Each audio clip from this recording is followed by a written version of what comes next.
Hi students, இப்போ நம்ம relation and function chapterல exercise 1.5ல 4thல first subdivision problem பார்க்க போறோம்ப்பா. So இந்த problemல என்ன கொடுத்துட்டாங்கன்னா f of x வந்து x square minus 1 சொல்லிட்டாங்க, g of x வந்து x minus 2 சொல்லிட்டாங்க, a-வை கண்டுபிடிக்க சொல்லிட்டாங்க. இன்னொரு கண்டிஷன் என்ன கொடுத்துருக்காங்கன்னா g dot f of a வந்து 1ன்னு சொல்லிட்டாங்க. ஸோ இப்போ இந்த ப்ராப்ளம் வந்து நம்ம எப்படி சால்வ் பண்ண போகிறோம்னா நம்ம என்ன கண்டுபிடிச்சிக்க போகிறோம்னா ஃபஸ்ட்டு வந்து g dot f of x வந்து நம்ம கண்டுபிடிச்சிக்க போகிறோம். புரிஞ்சுதாப்பா?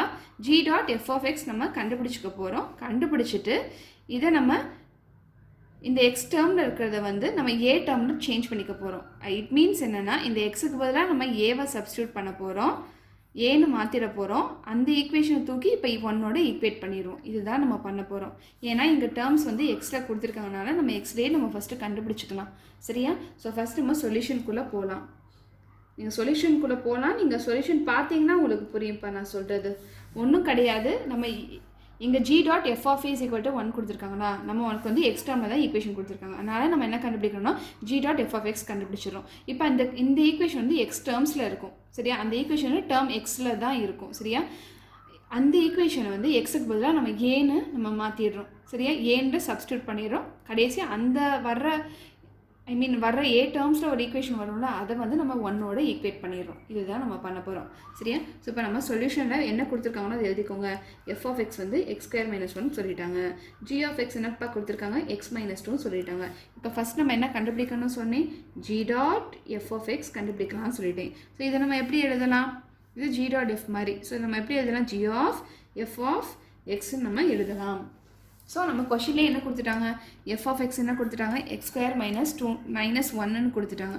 ஸோ இப்போ நீங்கள் அதை அப்படியே தூக்கி இங்கே சப்ஸ்டியூட் பண்ணுங்கள். ஸோ என்ன வரும், g of x square minus 1 வரும். இந்த ஈக்குவேஷன் பார்த்தோன்னா உங்களுக்கு மைண்டில் என்ன வரணும், ஜி ஆஃப் எக்ஸ் ஈக்குவேஷன் ஞாபகம் வரணும். ஜி ஆஃப் எக்ஸ் என்ன கொடுத்துருக்காங்க, எக்ஸ் மைனஸ் 2ன்னு கொடுத்துட்டாங்க. ஸோ இங்கே எக்ஸுக்கு பதிலாக எக்ஸ் ஸ்கொயர் மைனஸ் 2 இந்த ஈக்குவேஷனை நீங்கள் சப்ஸ்டியூட் பண்ண போகிறீங்க.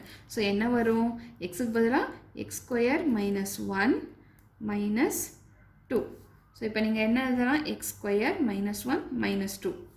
ஸோ இப்போ என்ன வரும், எக்ஸ் ஸ்கொயர் மைனஸ் 3 வரும். மைனஸ் 1 மைனஸ் 2 வந்து மைனஸ் 3 வரும். So g dot f of x வந்து எக்ஸ் ஸ்கொயர் மைனஸ் 3. ஸோ இந்த ஈக்குவேஷனை இப்போ நம்ம இன் டேர்ம்ஸ் ஆஃப் ஏன்னு எழுதிக்க போகிறோம்.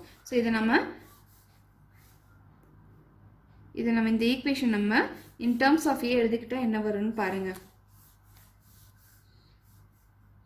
So g dot f of a என்ன வரும், இன் டேர்ம்ஸ் ஆஃப் ஏ எழுத போகிறோம். இங்கே எக்ஸுக்கு பதிலாக நீங்கள் ஏ சப்ஸ்டியூட் பண்ணுங்கள். என்ன வரும், ஏ ஸ்கொயர் மைனஸ் 3 வரும். நமக்கு என்ன தெரியும், we know that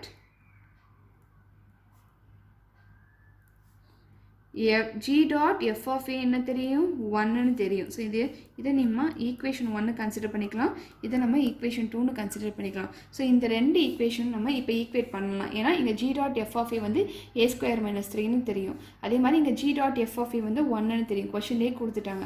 ஸோ இந்த ரெண்டு ஈக்குவேஷன் நம்ம ஈக்குவேட் பண்ண போகிறோம். பை ஈக்குவேட்டிங்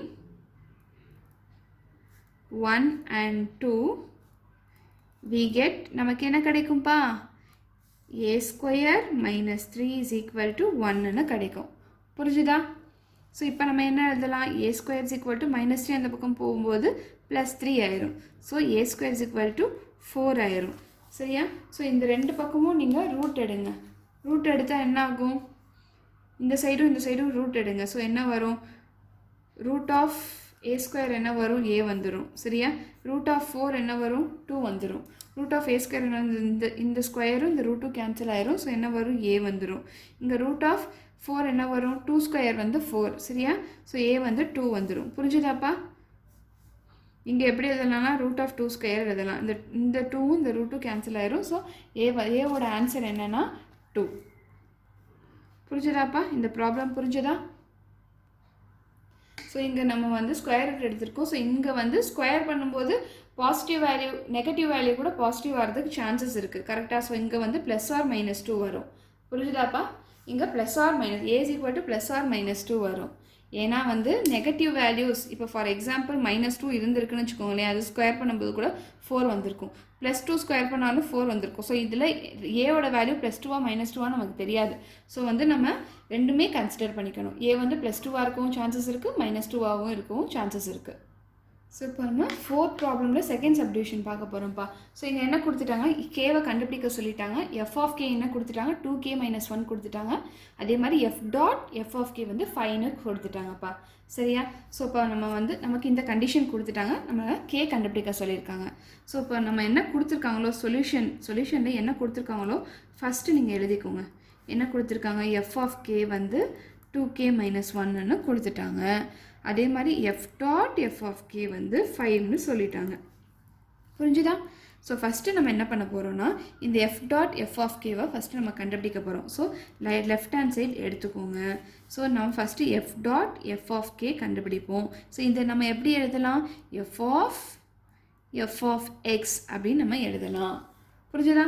ஸோ நமக்கு வந்து எஃப் ஆஃப் கேன்னு எழுதலாம். இது இன் டேர்ம்ஸ் ஆஃப் கே இருக்கனால நம்ம எக்ஸை போடக்கூடாது, இங்கே கே தான் போடணும். சரியாப்பா?